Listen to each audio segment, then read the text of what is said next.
பஞ்சாயத்து அப்படி தானே? ஊத்துப்பட்டி பஞ்சாயத்து குமாரபுரம். குமாரபுரம், தெற்கு குமாரபுரம்.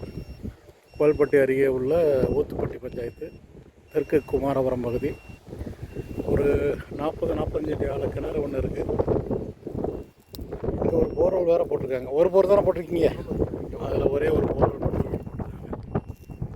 ஆழம் எவ்வளோ போட்டிங்க? 150 அடி. போர் போடும்போது தண்ணி வெளியே வந்துச்சா? சரியில்லை. ஓகே.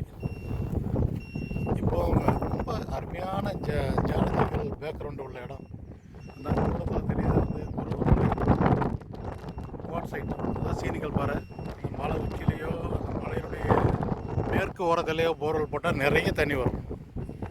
மலையை விட்டு விலகி மேற்க போக போக நீர்வளம் குறையும். இதுதான் இந்த ஏரியாவுடைய பொதுவான ஜியாலஜி நிலநீரியல் அமைப்பு. இப்போ நாங்கள் வட கிழக்கில் இருந்து, அதாவது கிழக்கில் இருந்து மேற்கு நோக்கி முதல் ஸ்கேன் ஆரம்பிச்சிருக்கோம். 300 மீட்டர் ஆழத்துக்கு 10 நிமிஷத்தில் தெரிஞ்சிடும் எங்கே நீர்வளம் அதிகம் உள்ள இடம் அப்படின்னு. இந்த கிணத்து சாரம் தெரிஞ்சிடும்.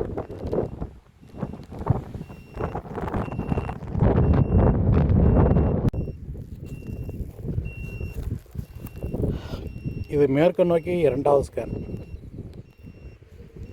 முதல் 40 மீட்டர் ஸ்கேனில் பாயிண்ட் எதுவும் அடையாளம் வரல. ஒரு 40-45 அடிக்கு கீழே ஃபுல்லாக ஒரே மாதிரியான பாறை, 900 அடி ஆழம் வரைக்கும். அதில் அடையாளம் வைக்கலை. இது 2வது ஸ்கேனும் 900 அடி ஆழத்துக்கு ஸ்கேன் நடந்துகிட்டு இருக்கு. 2வது ஸ்கேனில் இந்த இடம் அடையாளம் இருக்குது. இதே சரத்தில் தெற்க தான் அவங்க போர்வெல் போட்டிருக்காங்க. ஸோ அதே போர்வெல் சரத்தை பிடிக்கி ரொம்ப சுமாரான தண்ணி 150 மீட்டருங்கிறது ரிப்போர்ட்டு. அது அநேகமாக அந்த போர் 150லேருந்து 500 அடிக்குள்ள இருக்கும். ஒரு ரொம்ப கம்ப்ரஸருக்கு சுமாராக ஓடக்கூடிய ஒரு பாயிண்ட்.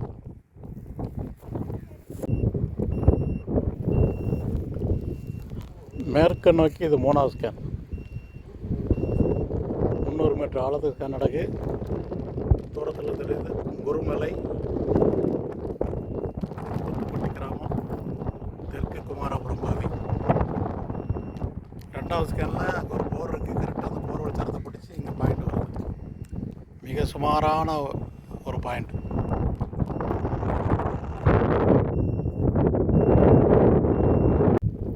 இந்த 3வது ஸ்கேனில் 2 இடம் அடையாளம் வச்சுருக்கோம். 5 மீட்டரில் வந்து ஒரு 70 அடியில் ஒரு பிரேக்கு. அதுக்கு அடுத்து ரொம்ப சுமாரான ஒரு பிரேக்கு 150 மீட்டர் ஆழத்தில்.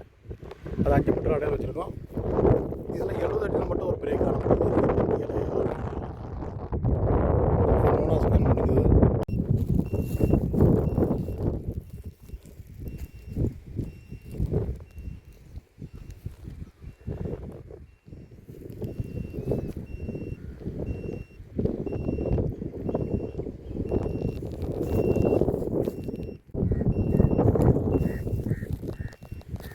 இது 4வது ஸ்கேன். இந்த இடம் வந்து கொஞ்சம் வடக்க தள்ளி ஒரு துண்டு நிலம். இதில் யாரோ நிறைய தண்ணி இருக்குதுன்னு சொன்னாங்களாம். அது இருக்கா இல்லையாங்கிறது இன்னும் 10 நிமிஷத்தில் தெரிஞ்சிடும். 3வது ஸ்கேனில் ஒரு 2 இடம் அடையாளம் வச்சுருக்கோம்.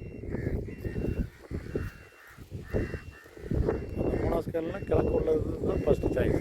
ஏன்னா அது 70 அடிக்குள்ளே ஒரு பிரேக்கு, அதுக்கடுத்து 150 மீட்டரில் ஒரு பிரேக்கு காணப்படுது.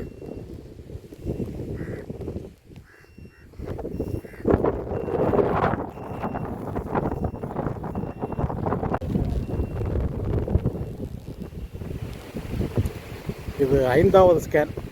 இது கிணற்றுக்கு கிழக்கு தெற்கு புறம். இது மீண்டும் கிழக்கிருந்து மேற்கு நோக்கி ஸ்கேன் ஆரம்பம். இது 5வது ஸ்கேன். 4வது ஸ்கேன் முடியல, ஒரு பாயிண்ட் அடையாளம் இல்லை. 5வது ஸ்கேனில் இந்த பாயிண்ட் அடையாளம்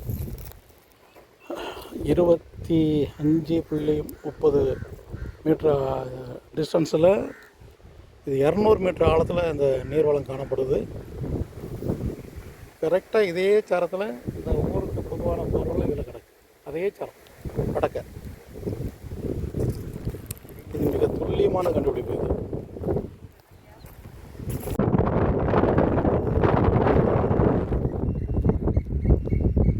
இது மேற்கு நோக்கி 6வது ஸ்கேன். 5வது ஸ்கேனில் ஒரு இடம் அடையாளம் வச்சுருக்கோம். 200 மீட்டர் ஆழத்தில்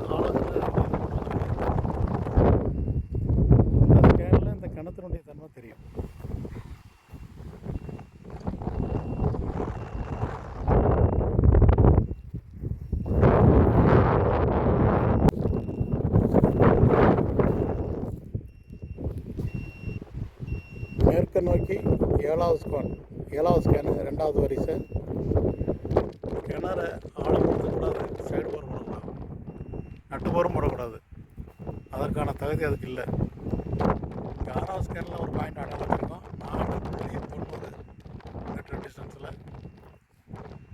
இது வரைக்கும் பார்த்ததில் பெஸ்ட் சாய்ஸாக 5வது ஸ்கேன், அங்கே 3வது ஸ்கேன், இங்கே 6வது ஸ்கேன் அடையாளம். கிணறுலாம் உயிரோட்டம் இல்லை. இப்போ இந்த ஸ்கேனில் இந்த ஏற்கனவே இவங்க ஒரு போர் போட்டிருக்காங்க, அதனுடைய சாரம் என்னென்னு தெரியும்.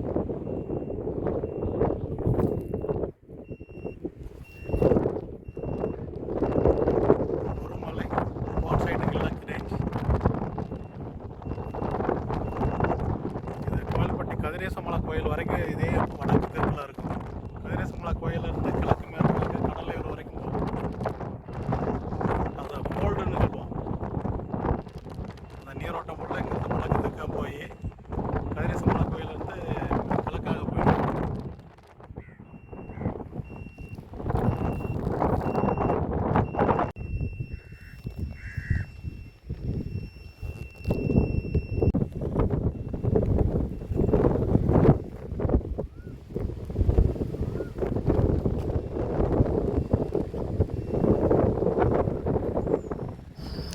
மொத்தம் 11 ஸ்கேனு. அதில் 5வது ஸ்கேனும் 3வது ஸ்கேனும் மட்டும் போர்வெல் போட பரிந்துரை. அந்த ரெண்டுலேயுமே கம்ப்ரஸர் ஓடக்கூடிய வாய்ப்பு மட்டும்தான் இருக்குது.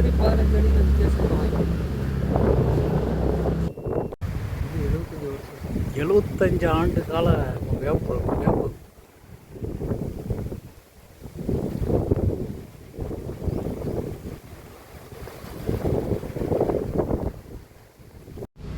முதல் ஸ்கேன் அடையாளம் இல்லை. 2வது ஸ்கேன் ஏற்கனவே உள்ள போர்வெல்லில் பாயிண்ட்டு அப்படியே இந்த ரிப்போர்ட்டில் வருது. 3வது ஸ்கேன் 2 பாயிண்ட் அடையாளம், அதில் ஒரு பாயிண்ட்டு போர்வெல் போட பரிந்துரை. 4வது ஸ்கேன் பாயிண்ட் எதுவுமே இல்லை. 5வது ஸ்கேன் இதில் ஒரு பாயிண்ட்டு இருக்குது, இதில் போர்வெல் போட பரிந்துரை, கம்ப்ரஸர் போடும். 6வது ஸ்கேன் இது ஏற்கனவே உள்ள போர்வெல் பாயிண்ட்டை காட்டுது. 7வது ஸ்கேன் பாயிண்ட் அடையாளம் இல்லை. 8வது ஸ்கேனும் பாயிண்ட் அடையாளம் இல்லை. 9வது ஸ்கேன் பாயிண்ட் இல்லை. 10வது ஸ்கேனும் பாயிண்ட் இல்லை. 11வது ஸ்கேன் அது கம்ப்ரஸர் ஓடுன்னு ஒரு ரிப்போர்ட்டு வருது. 11 ஸ்கேன் பார்த்தாலும் ரிப்போர்ட்டு முழுக்க 11 ஸ்கேனு ரெட் மயமாக தான் இருக்குது. அதாவது கடினப்பாறையாக தான் இருக்குது, நீர்வளம் இல்லாத கடினப்பாறையாக இருக்குது. அதில் 3வது ஸ்கேனு 5வது ஸ்கேனு மட்டும் கம்ப்ரஸருக்காக போர்வெல் போட பரிந்துரை செய்யப்பட்டிருக்கு.